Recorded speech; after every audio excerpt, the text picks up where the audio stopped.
Spider-Man Noir, see? He's a brand new card coming to Marvel Snap. And if you think I'm gonna do that throughout the entire video, you've lost your mind. Let's talk about Spider-Man Noir. Some people say he's absolutely cracked. Some people say this is way too difficult. What do we think here at Good or Garbage? I'll let you know. So for those who do not know, Spider-Man Noir, he's a 4/6.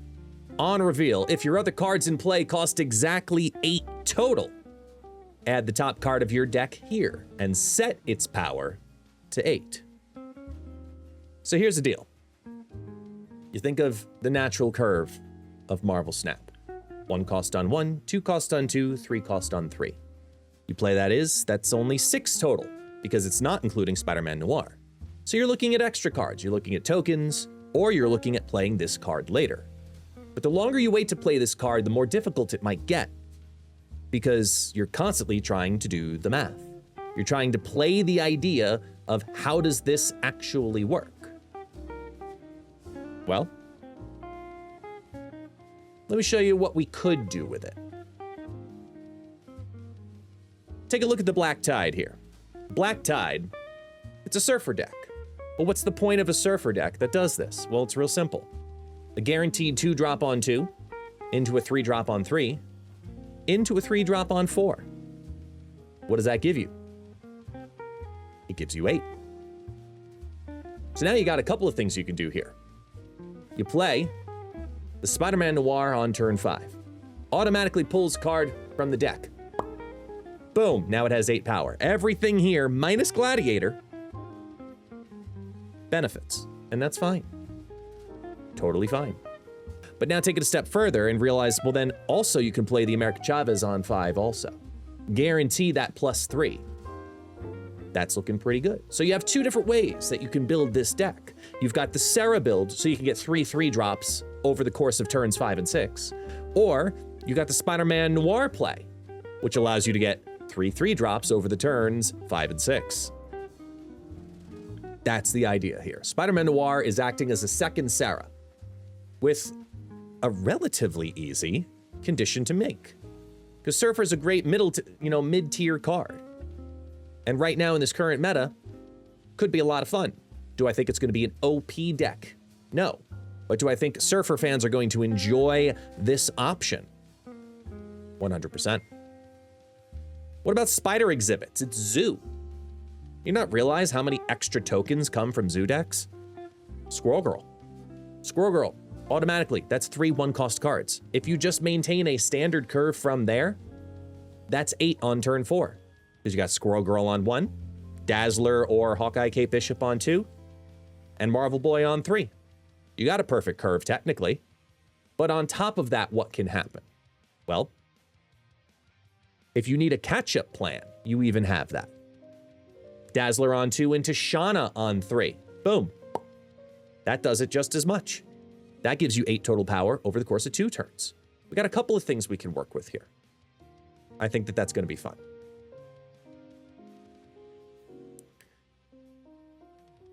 When someone drinks and snaps, they create this kind of a deck, where it has a couple of unique options. Number 1 is Debris, because Debris gives you 5 total cost on 1 turn.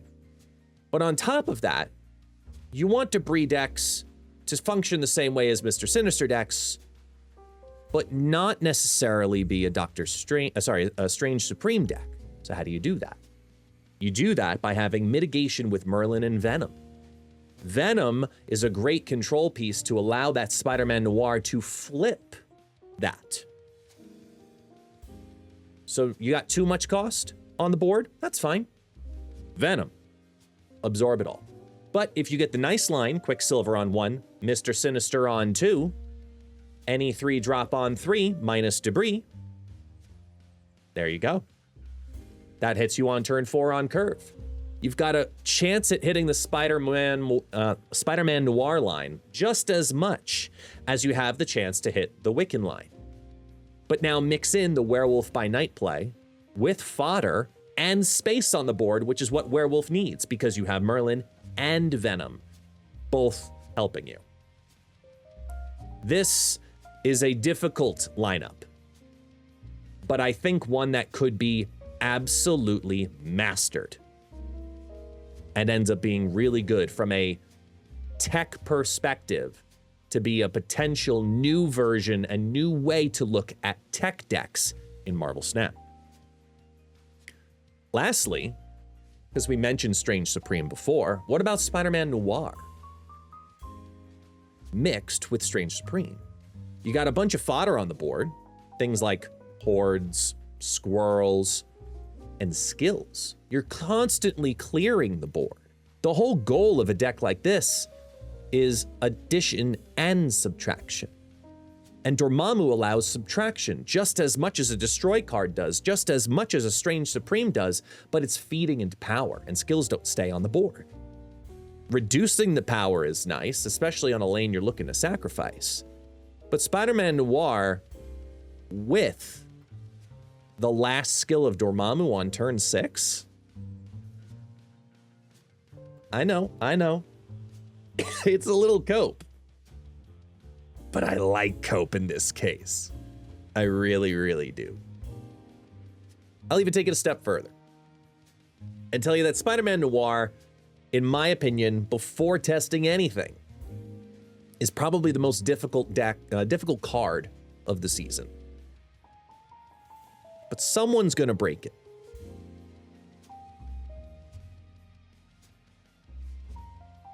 My question going into the testing is, will it be me? And the answer,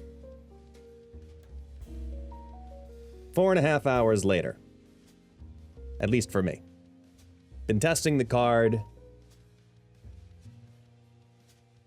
and it is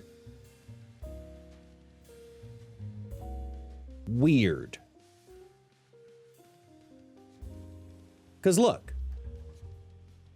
we've tried the surfer thing, didn't feel right. I tried the tech thing, didn't feel right, but there were pieces of it that did. Tried the zoo thing, and it only happened once in all 14 games, so I can't call that a Noir deck. But Dormammu, multiple activations, multiple play lines. There was actually a lot in this. And I want to talk about that because the biggest hurdle with Spider-Man Noir in the testing so far has been if you don't draw the line, it's a dead 4/6.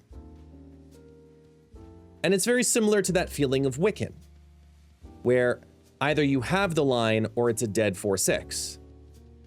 And the more you lean into needing the deck to focus around Spider-Man Noir, the better the card was. So in the Surfer build, for example, it showed potential, absolutely did, and maybe there is a way to do it. But it didn't feel like that's the right answer 100% of the time. And especially knowing that today's meta is so heavy on Shadow King, it's just not the time for that kind of deck.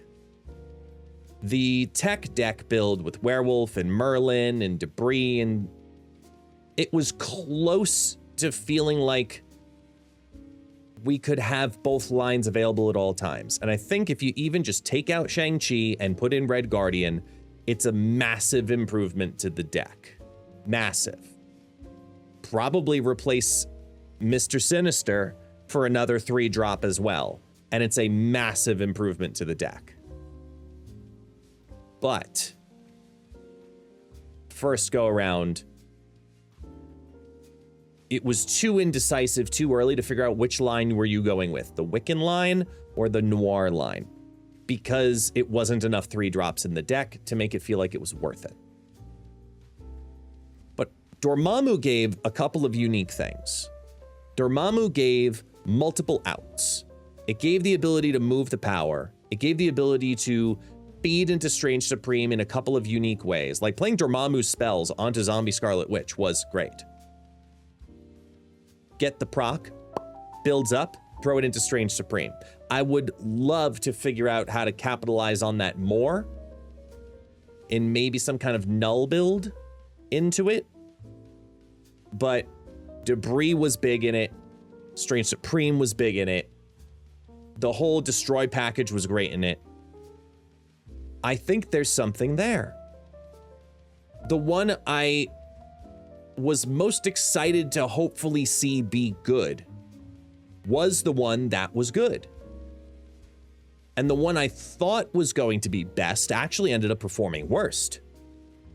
So it's really intriguing to watch how these evolve.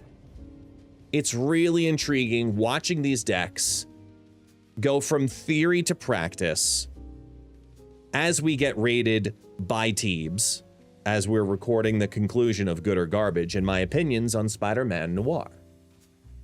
Because Spider-Man Noir is an incredibly fun card when you get the thing to happen.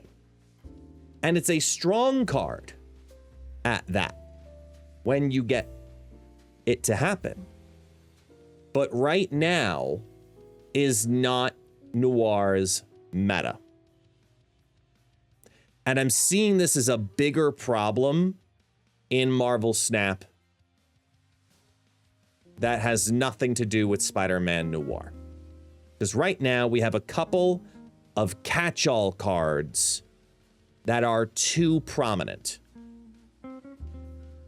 And even though this is a combo meta when this card is coming out, you can throw two tech cards and take care of 80% of the problem.